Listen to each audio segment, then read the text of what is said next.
2, 3. Good morning, ladies and gentlemen. Good afternoon, good evening. Who knows, whatever time you're listening to this. It's your host, Shadow, joined here today with Nick and Cal as we are going to be continuing our podcast. I do not know the current episode because it's been a couple of weeks. Sorry about that. We've had some current issues throughout our lives. Some of us have been sick, some of us have had family issues. Whatever that is, we're getting this out finally. So, today we're going to be starting with our first topic, which is the season of Rainbow Six Siege so far. We've pretty much been ever since the season came out, we got our one podcast and then we didn't really come back around to the topic. So I'd like to get your guys' thoughts on the new op and the reception impact on the meta so far, now that we've had some time for it to marinate. Um, Me personally, it's kind of it honestly is mid for me. Like the operator is cool. It has done some interesting plays when the start of the season came out, like the warden counter to that with the glass and using him and Ying as well. And the big counter to that will be Warden. That's pretty interesting. Honestly, I haven't played much Siege. Just the overall feel of how the game is right now. It needs something more pumped to get me back into it. I'll get back into it. Probably finish out my battle pass, but that's me personally. What do you think, Al? I feel that. I haven't spent a lot of time on Siege this season, but I have been watching Pro League. I remember I was watching the last day of NAL yesterday, and I think I saw Sense get picked like twice, maybe. But Azami, on the other hand, the previous season operator, is getting picked all the fucking time because she's just more useful. Like when you introduce gadgets that have a little bit of RNG involved with them, like yeah, you can sort of anticipate the angle with senses stuff and all that, but it's still somewhat random. It's a little bit slow. It makes a very audible sound, so you know it's coming. You can sort of prep for it. Uh, it was. I think it was a really good attempt, but I think the operator is kind of falling flat right now. Um, it's one of those things where it's like you may just want to get back to the drawing board with him and sort of tweak things a little bit. Personally, from how I've kind of received it and how I've seen it being used, I've played a little bit more than both you guys, but overall, I still haven't really gone to the full tryhard status this season just because of other games that I've been playing. For one, her gun, it seems like it is incredibly underpowered, but a lot of people are going crazy about the recoil. I think it's like the first three shots that are crazy, and then it really stabilizes after that. So if you can get that initial recoil down, you're perfectly fine with her weapon. Other than the fact that it deals like I think it's like 35 or some low number, and it feels like a lot of times where I should be killing people with body shots, well, like a mix of body and leg shots, it's just not doing the damage it needs to, and then they get away. Mm. Like the AR, I that sense has I take a very large exception with because it fires 9mm rounds. So in all honesty, it should pretty much be doing the same damage and have the pretty much the same recoil as Mozzie's Commando 9. Now, Mm-hmm. granted, they're Yeah. not the exact same weapon, and since as they are, it has a draw mag and all that stuff, so you can make the argument that it affects weight and handling and blah blah blah blah blah. But like, it fires 9mm rounds. It shouldn't have the recoil pattern that the R4C does, that the 416 does. It Yeah. should have the recoil pattern of the Commando 9, honestly. Mm. And I think if it did, Sense would probably be getting picked a whole lot more. A lot more people would be playing Sense, and it would be a lot more of an enjoyable experience. Because right now, the gadget is kind of lackluster Mm-hmm. because unless you prep for it, you bring using it a specific way, you bring a glass to see through it or whatever. It's one of those operators that you're only going to use extremely rarely. Yeah, I was gonna mention that. It seems like Sense is a very situational op, which is Mm-hmm. not necessarily a bad thing. I compare her a lot to like IQ. IQ is very situational. You're gonna bring her in specific instances, and you might build a strategy around that, or you might just bring it as an additional op. Since it's the same way, you might just bring her to cut off sightlines. You don't always need to be looking to smoke. If you spot that they don't have a warden on top, maybe you do go for that in the hopes of cutting off long sightlines and closing distance. But for the most part, it seems like Ubisoft has decided to go with a lot more situational approach as opposed to being a main op that you constantly pick. And again, I don't think that's a bad thing.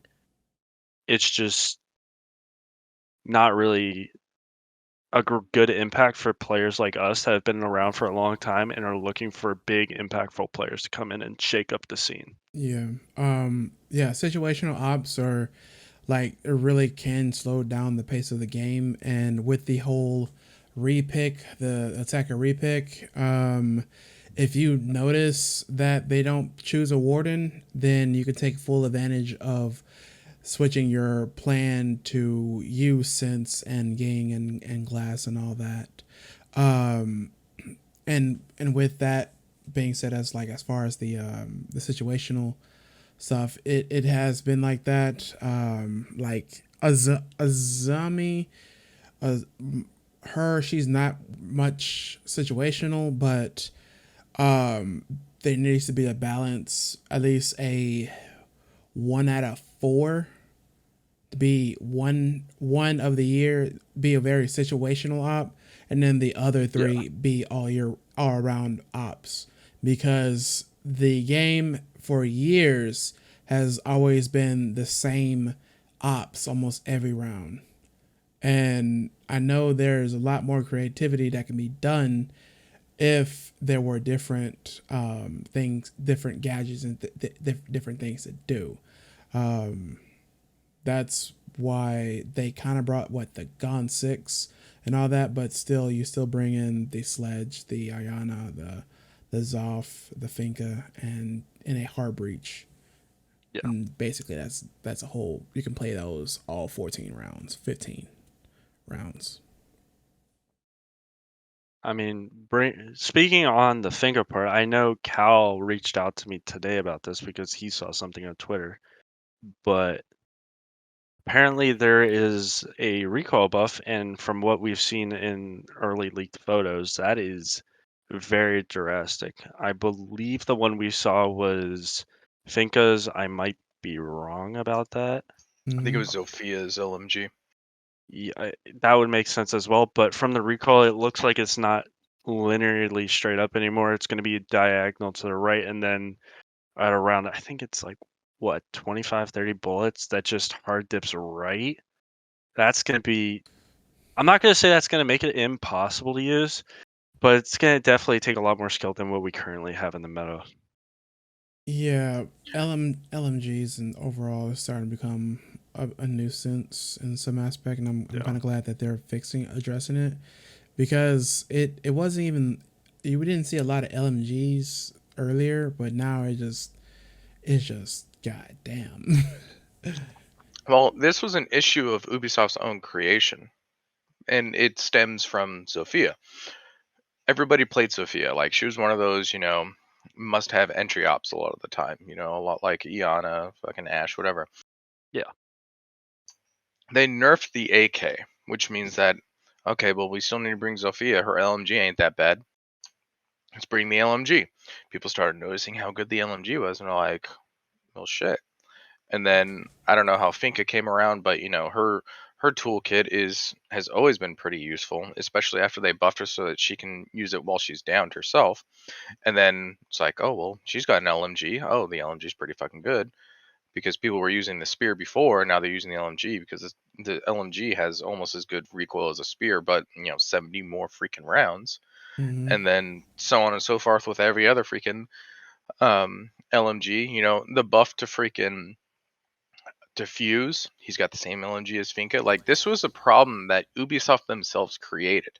You're nerfing a weapon and essentially having to force people to use an LMG on a critical entry op, and then buffing other operators to make them more useful that have an LMG. So it's like, Yeah. this was sort of like a perfect storm of bullshit, because like the Mm-hmm. LMGs were always good, but people didn't really use them because the operators you brought that had them didn't They had better have guns. They they had had better better guns. weapons. Yeah. yeah, like Zophia's AK pre-nerf, like you get a handle on that, that little initial, recoil control. Like that weapon was a fucking laser if you knew how to Yeah. control it correctly. And Yeah. then now it's all over the place.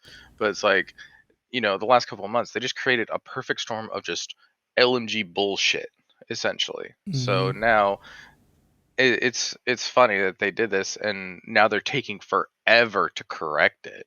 It's Yeah. like, just nerf the fucking weapons, revert Zophia's AK nerf, and then go back to the drawing board and figure out what the hell to do. Uh, Because I would say the AK nerf is what started this. right. Yeah.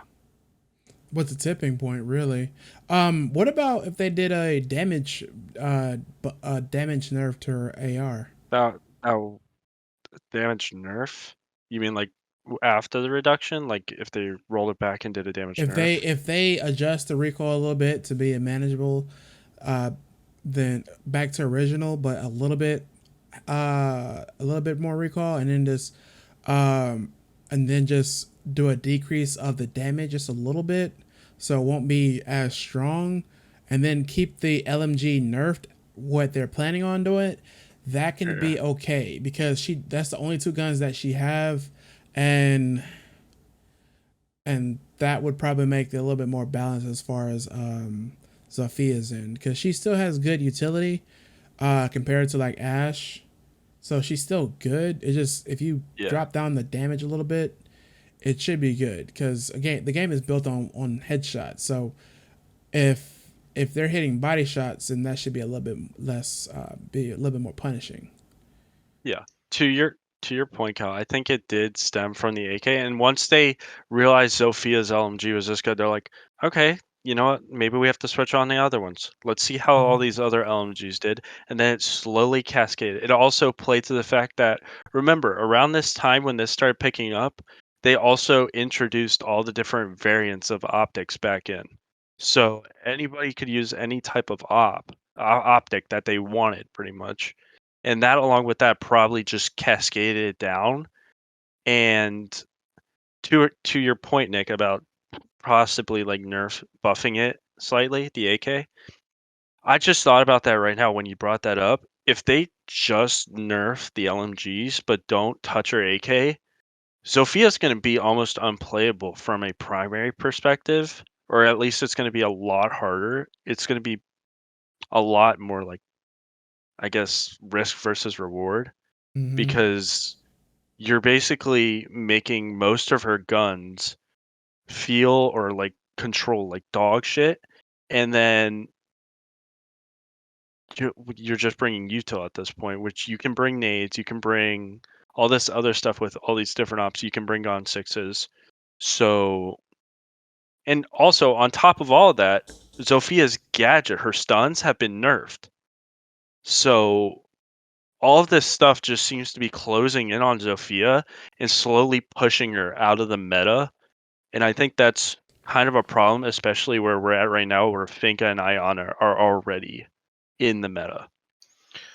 Well, like, I really hate how Ubisoft likes to deal with the meta. Mhm. Regardless of what's going on, there's always going to be a meta. Like, you can't just do stuff so it gets rid of the meta and like Yeah. everything's all over the place all the fucking time. Like, it's not gonna happen. Especially when you have a bunch of people that are really smart with freaking numbers, or really smart with analyzing things and theory craft. Like, it's an actual word, it's an actual thing people do. Theory craft. Um, how to do it. Like, okay, how can I use Iana in this way or that way or this or that? It's like a lot of people may not like Bikini Bodhi, but a lot of his videos, that's kind of what theory crafting is. Sort of, going there, figuring out, different ways to do the same thing. And that's when, stuff gets a little bit crazy, and then it becomes commonplace, and it becomes, the quote unquote meta setups, like Mhm. the Shaiko area and freaking basement of Clubhouse. Like, when Clubhouse was redesigned, nobody thought to do that. Like, both those walls were reinforced, and then all of a sudden, experimentation went on. But the wrong way to deal with a meta is, this person that's a meta, or this operator that's a meta, let's just nerf them into the ground. People are forced to pick other ups. How about you just introduce other ops that are good, that could potentially take that person's place? Like Sense, they very clearly wanted to make them like a mid-roll like nomad type of flex role where they could potentially fill an entry role because Sense is they're not very fast at all. They're a 3 armor, right? So Since they're not. it's one Hmm? armor, 3 speed, right? It should be Sense should be a 3 I armor. think it's the other way around. Yeah, He's I a think 3 speed. she's either a 2-2 or a 3-1 in armor. So Sense would fit that flex role. So that flex role, if an entry dies, well, guess what? Sense becomes the entry. They should again back to the AR. Like this all comes down to like a specific weapon gets fucked up and then it fucks everything up. It's like Mhm. it makes the operator like unusable or too usable. And the best way to deal with a meta is just to introduce ops that are just as well as thought out as the meta ops. Like the problem isn't like, oh, this op is too good and blah blah blah. Take a look at Ashe and Zofia. They both fill the exact same role. Zofia comes out a little bit ahead because her gadget has explosives and stuns, and then she can carry, a breaching charge. Whereas with Ashe, she's got the 2 breaching charges, and then she's got to carry stuns. So it's a little lopsided towards Zofia, but still, they fill the exact same role. And I see people picking Ashe, people picking Zofia, all that sort of shit. So like, Mhm. introduce. I mean, they say they want to bring in 100 ops. Okay, well, instead of having trying to reinvent the wheel with every single op and trying to come up with some super crazy Tom Clancy-esque shit, give us 2 options for every available type of gadget. And that'll also make it so that banning becomes extremely interesting. We've got 2 Ashe type ops, Sophia and Ashe. Give us 2 Iana type ops. Give us 2 Finka type ops. Shit like that. Like, start making things interesting. Make it so that people really have to think about which operators they bring rather than just like, all right, we need to stun people. We need to clear out, these roamers. We need to blow some shit up. We got to bring Sophia. It's like Mhm. if you're sitting there and you're saying we have to bring this op within like 5 seconds of trying to make a determination, that op is too powerful. Instead of trying to nerf it in the ground, bring another op does the same thing. And it comes back to Jaeger. I'm sorry I'm going on a rant, but I'm trying to complete the thought process here. Like, look at Jaeger. They wanted people to stop using him. They took away his ACOG. They took away one of his speeds. They nerfed the 416 into the fucking ground. It didn't matter because Jaeger is such a critical operator. You have to have him. Right. So,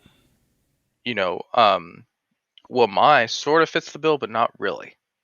So it's like bring an op that does pretty much the same thing that person does, but change it around so they're unique in their own way.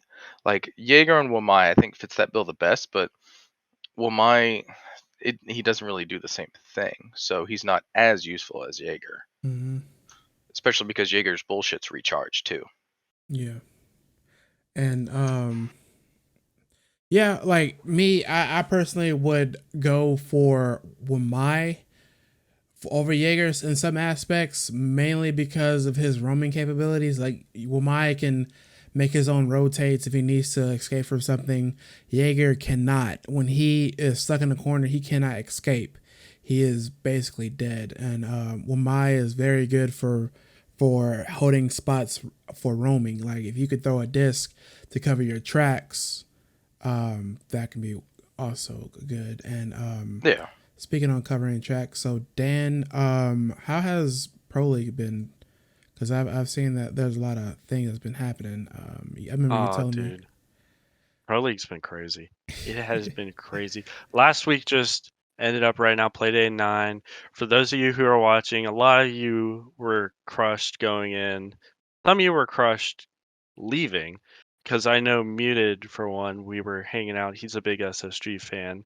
He came into this, and then when I told Yeah, him me too. they had to win 7-0, 7-1, or 7-2 to get in.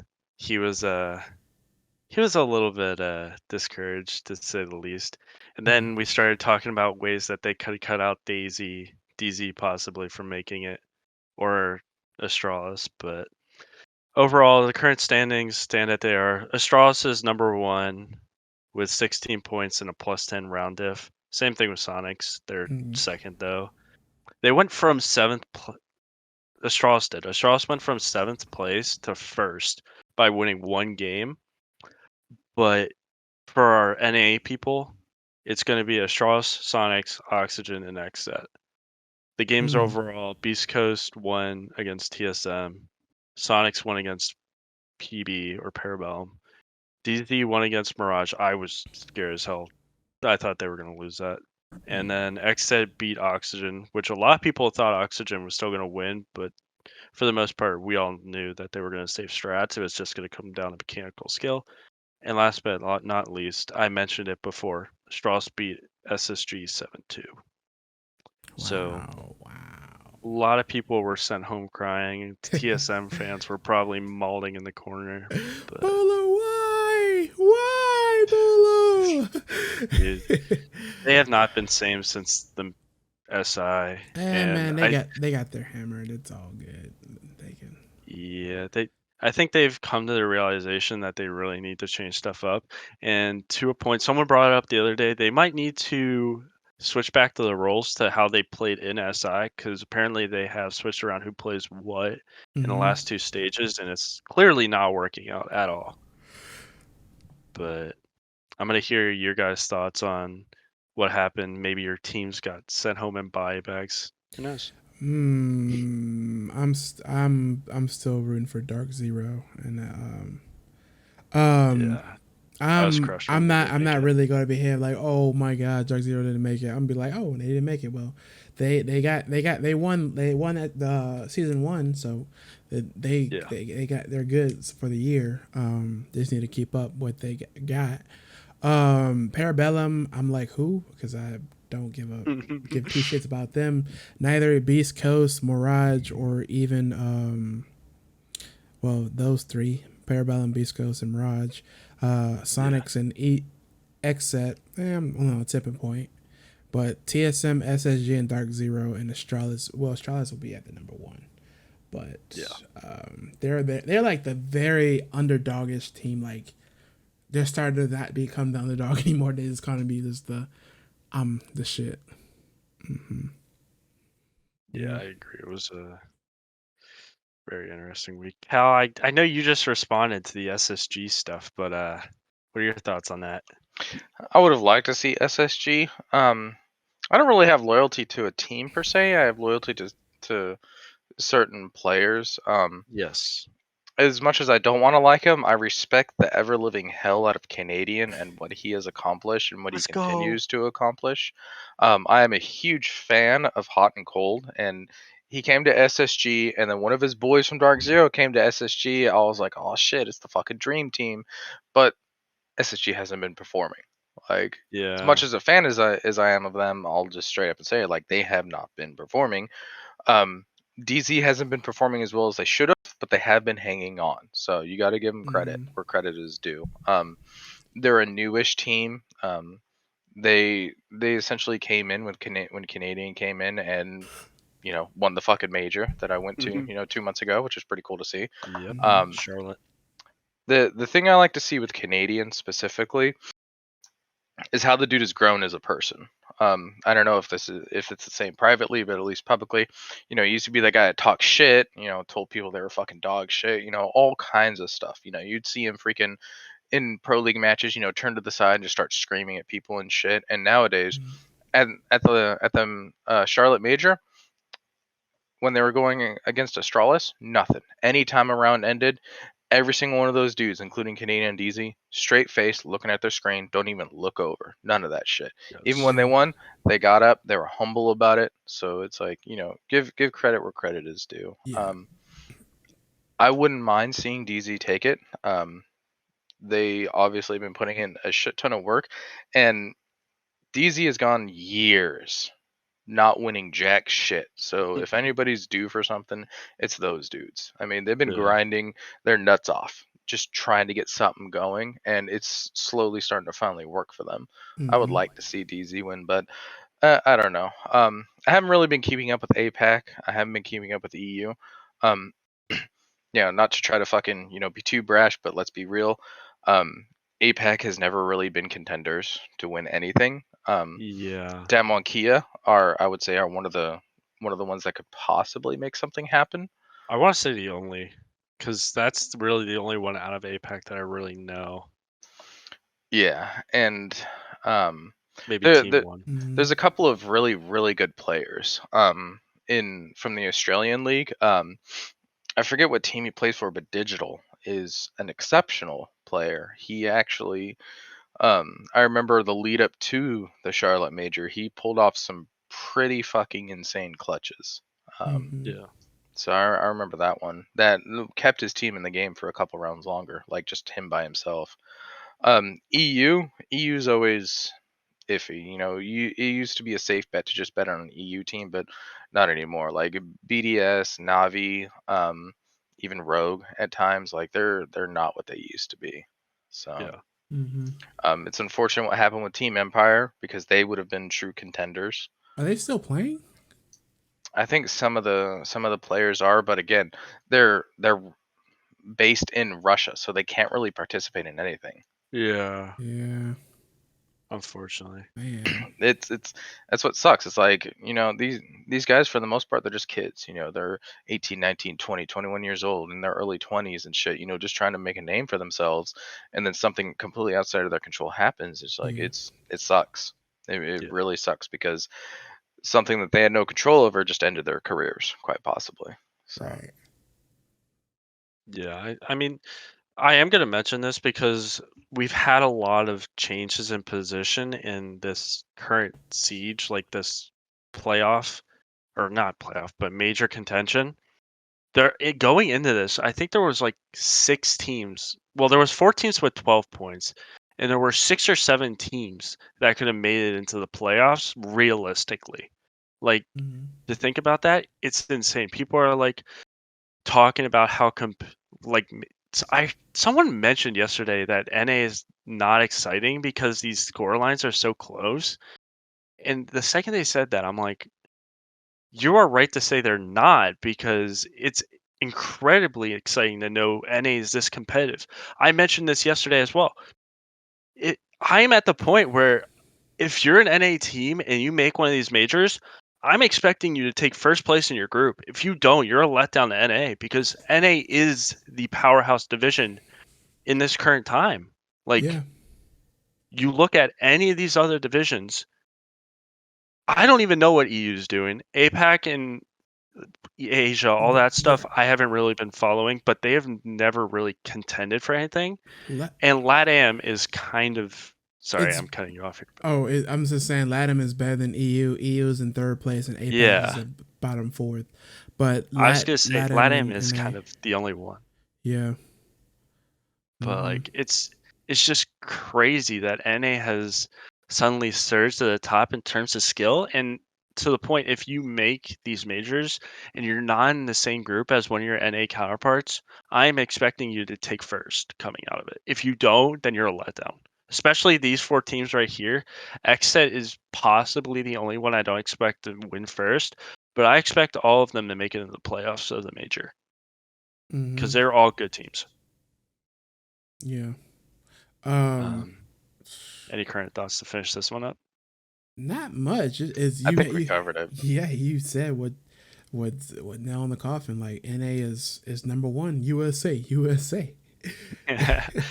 Although I would not say that, because more than half of our teams are made up of LATAM players. Hey, Unfortunately. hey, well, NA is always Unfortunately.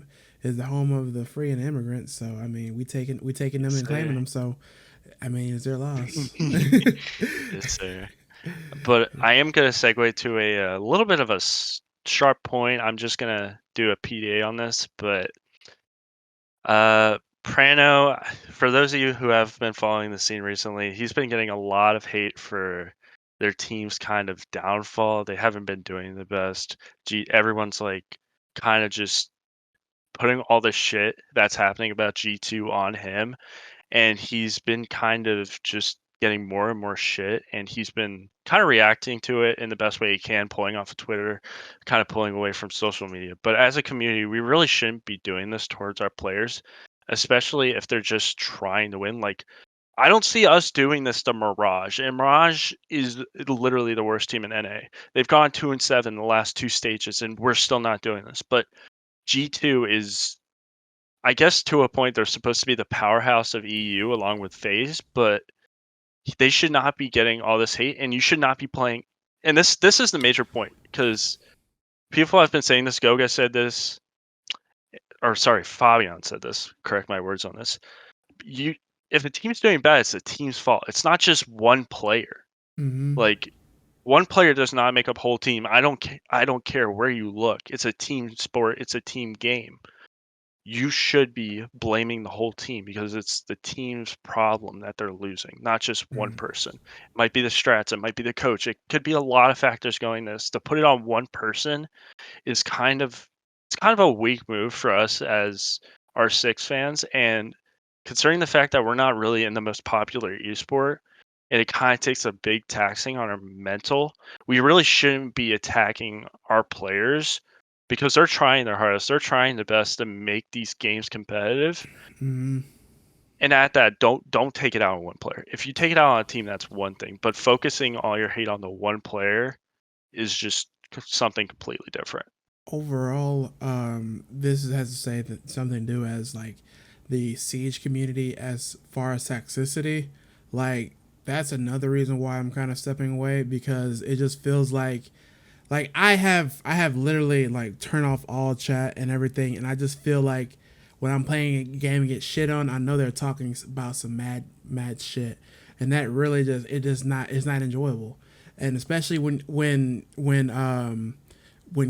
Cal said about Canadian being toxic, I don't want to blame it all on him, but if you have a major player that's talking a lot of shit, a lot of people, his followers, are going to act like him, which will spread out into the game, which causes it to be poisoned. And Yeah. like, and it's not a good thing, like especially if you're not being a good player or anything like that. You're just being the toxic shit, and it's all on the internet. So, it's on the internet, so I can just say what I want and leave and have no repercussions.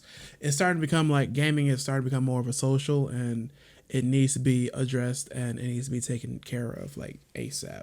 Um, like gaming like that, as far as that kind of toxicity should have a higher standard of getting that removed, and it's Yes. just it's bad for new people coming in, and it's bad for the image of the game as well.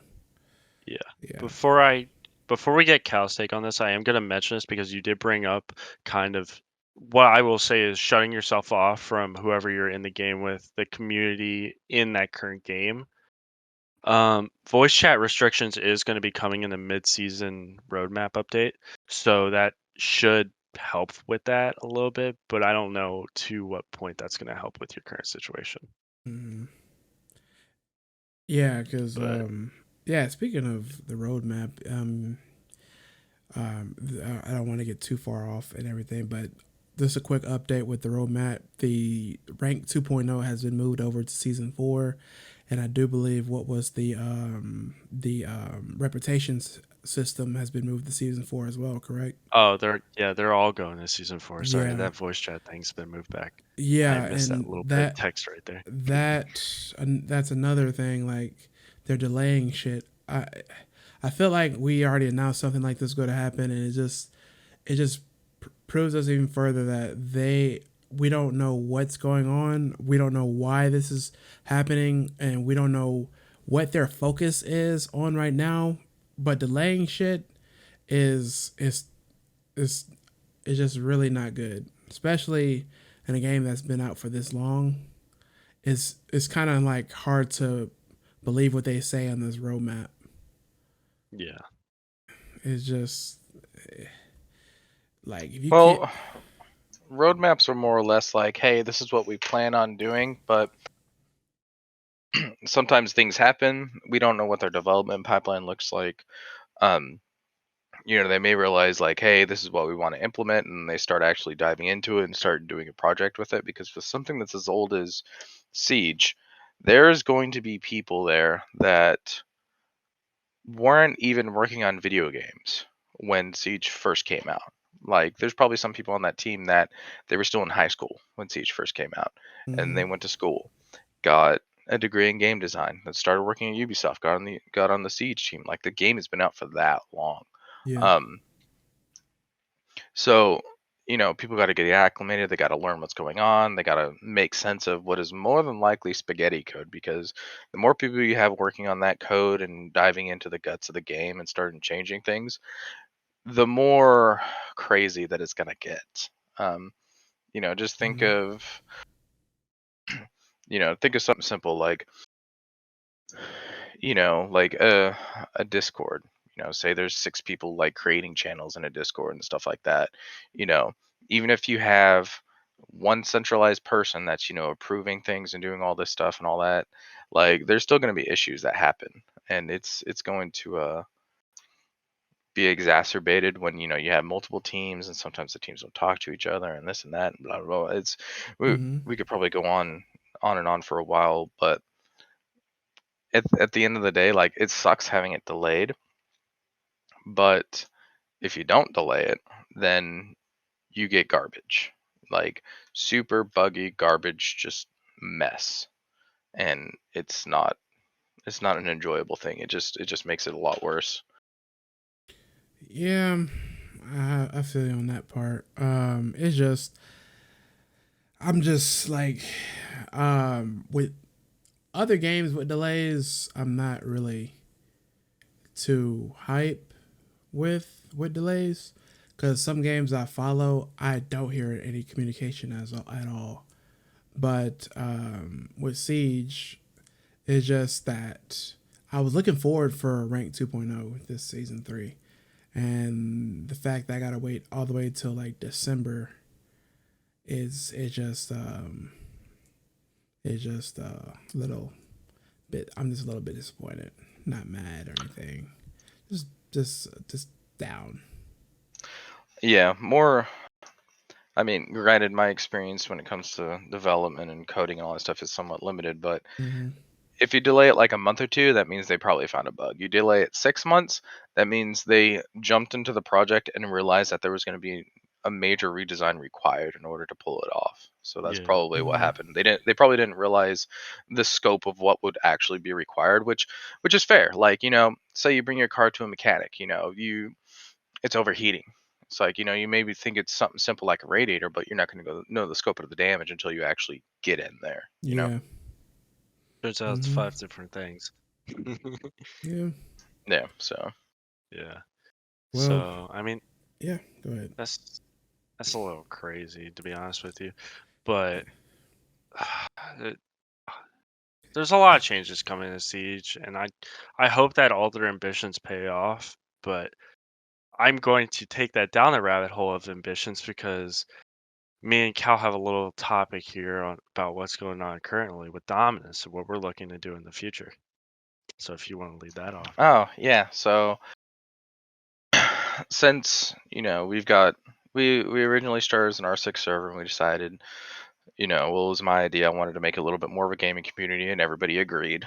So it's like we've got the R6 section of the Discord, pretty solidified. A bunch of people jump on, a bunch of people play R6. The R6 comp team, ever since we combined the remaining teams into just one team, everything's been good. It's been groovy. Hold on, I got a burp. Okay, I'm good. Sorry. All good. And they're scrimming every week, practicing, going through strats, this and that.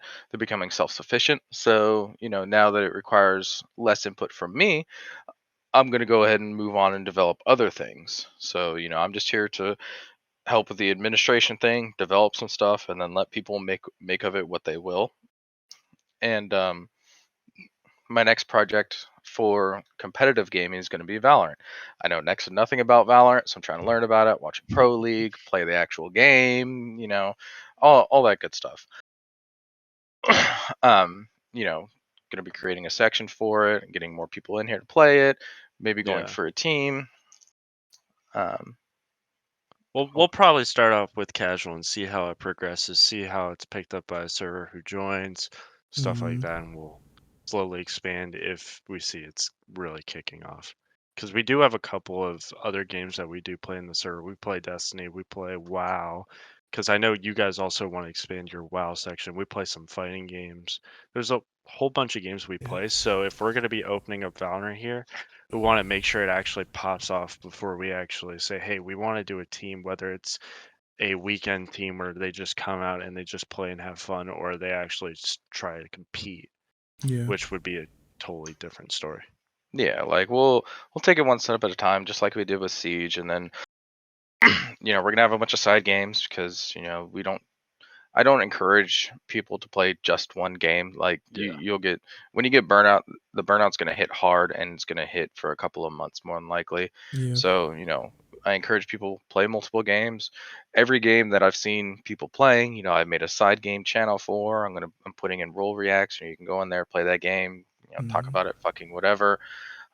We're making a WoW guild. There's not going to be a real true competitive aspect to it. It's just a game that I like to chill on, so I'm going to try to find like-minded people to hang out with. Hmm. Um, and then from then on, say we get a Valorant competitive team going and it's good to go, just like how the Siege team is. Then move on to freaking Rocket League, CS:GO, fucking Overwatch 2 when it comes Yeah. out, possibly. yeah. I do plan on having a major section for Overwatch 2 because with the changes that Overwatch is having, it's going to be a lot more interesting. There's only one tank now. You got two support, two TBS, but only one tank, so it's Yeah. a Yep. 5v5. So it's going to be a little bit interesting.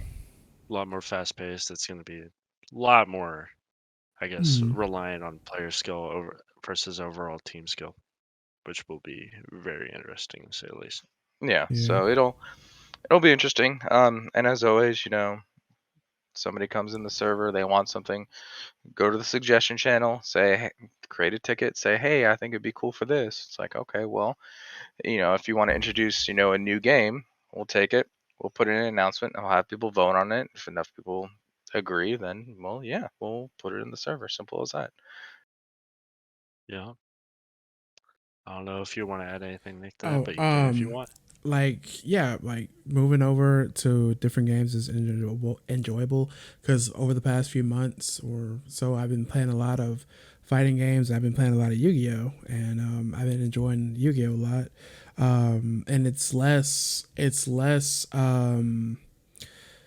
less pressure when I'm playing rank on fighting games and Yu-Gi-Oh because it's all on me, and I get the focus on me, and I'm not trying to. It may sound selfish, but it like I'm able to backtrack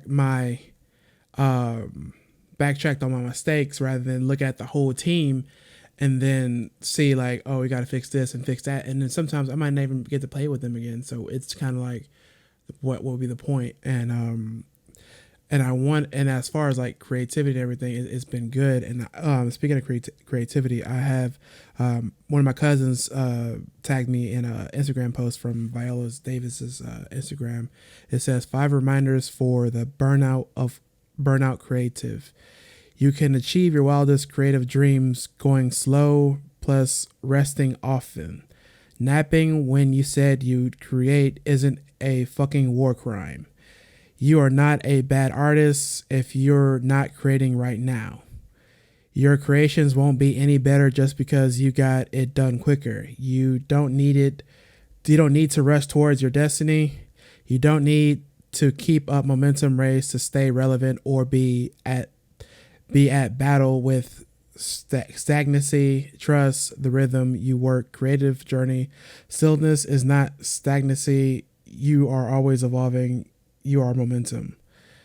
Um, to me, that is like, don't rush the process.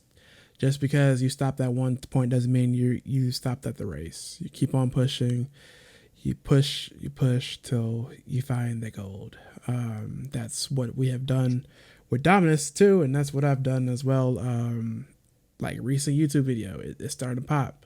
I'm learning the mistake what I did with that video, but I need to review and see what happened, and everything with Dominus. We have gotten with one big team, and they have now been popping off a lot. Yeah.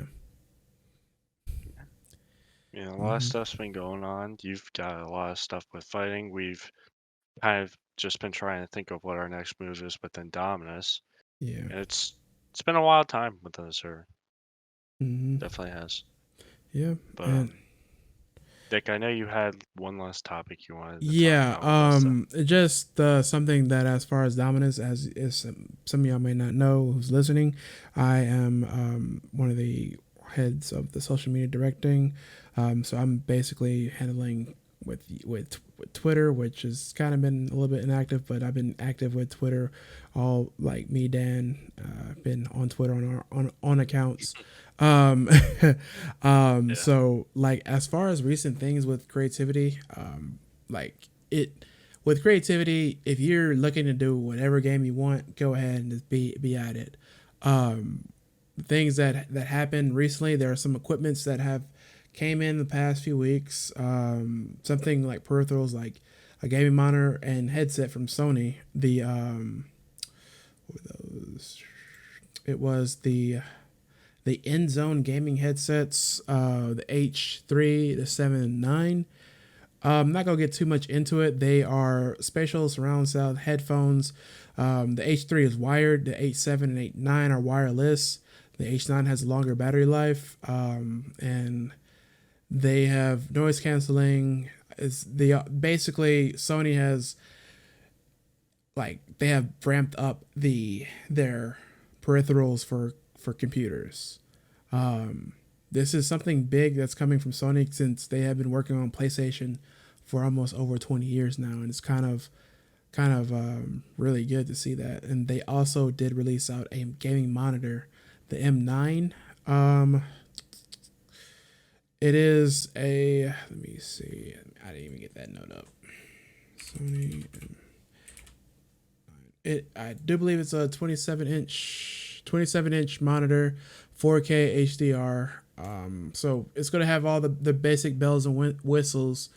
That price is a little bit steep. 4K HDR is a lot.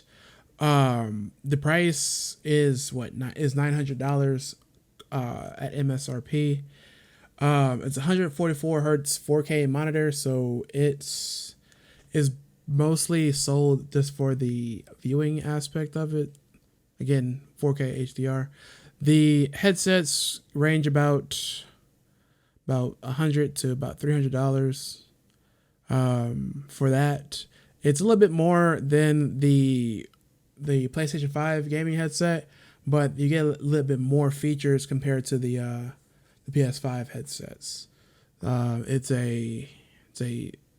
a actual mic that you can flip up and flip down. It's a boom mic. Again, with the how the noise canceling, the spatial surround sound is all that.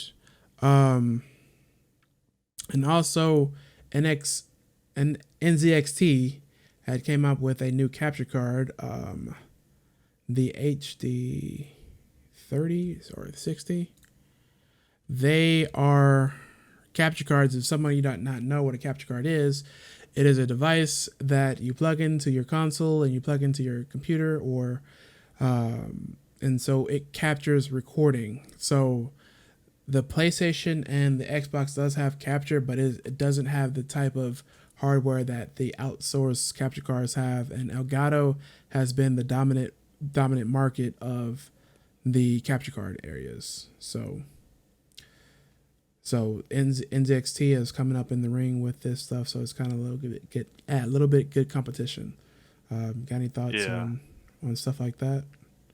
I mean, competition's always good in these spaces. I'm one of those people that would really be a fan of AMD if they could really get their graphics card division together and start taking NVIDIA and reducing their prices. But Yeah. I think I think overall competition's always good. It's always a good thing. Like I don't know how many of you guys follow VR, but the VR Mm-hmm. space is really controlled by like one party, and that's it. And it's currently the Quest 2 because, Mm-hmm. for the most part, their competitors really just haven't put anything new out recently. And it's just Right. Quest keeps getting more and more market share, and for the most part, it's all Quest. Maybe you got one or two Valve Index, but for the most part, Valve hasn't even released a new VR headset in the last 2 to 3 years. Mm-hmm. So it's just complacency kind of doesn't really do anything, whereas competition, I feel like drives innovation. People have said that before, and I it kind of shows it when you look at all these different places where there is no competitive, just no competition whatsoever. Yeah, and like as far like the Quest, what that's owned by Facebook, ain't it? Uh, Facebook renamed Meta at this point. They're Okay. starting to move away from the Facebook accounts. They announced recently that they'll be forcing people to use Meta accounts in the next year, I believe. Oh, ugh. So that's kind of a good thing. I think it might bring over the account details and stuff like that, but tying a device into a social media account with a real name is kind of awkward when you think about it. Yeah. Compared how a lot of people are with social media, like it's just there have like I've even listened around the neighborhood. Like some people have gotten altercations in real life over stuff that happens over social media, and if here's the thing with social media, you don't really post your business out there about stuff like that, especially if you're talking about making threats or anything like that. You don't go out there and blast it on social media because you're incriminating yourself, and people kind of get a gist of how you are as a person like that, and that can that can ruin your future as far as career wise or stuff like that. And how people are so good at digging up shit in social media, that's going to ruin you in the future anyway. So it's kind of like damn. Um, Yeah. yeah, and yeah. Cal, you've been kind of quiet. Everything all right? Yeah, I just don't have anything to add really right now. So Yeah. continue. Yeah. Mm-hmm. I was about to say, for the most part, everything's either been said or Yeah. there's nothing else to really put in there. But Yeah. if nobody has nothing else to say, I will begin the wrap up now. It's been a good podcast, good time to be back from our really long break. I think it was like 2 to 3 weeks, maybe. It's been about a I month. don't know. It's been a It's been a while. hot minute. Yeah. Yeah, so I'm glad that we were finally able to make it back here, get back on track, cover some topics here because in the siege space stuff has really been popping off as far as pro league goes, and I'm happy that we did when we did because now I get to cover the end of stage 2 and hopefully we'll be getting some more information about where groups lie, who is where, and who they're going against. Mm-hmm. But with that in kind of the end of this, it's going to be your boy Shadow signing off with Nick and Cal. Have a good night, and I'll talk to you guys, or you'll listen in later, I guess. Toodles. Toodaloo, toodaloo, toodaloo. Peace.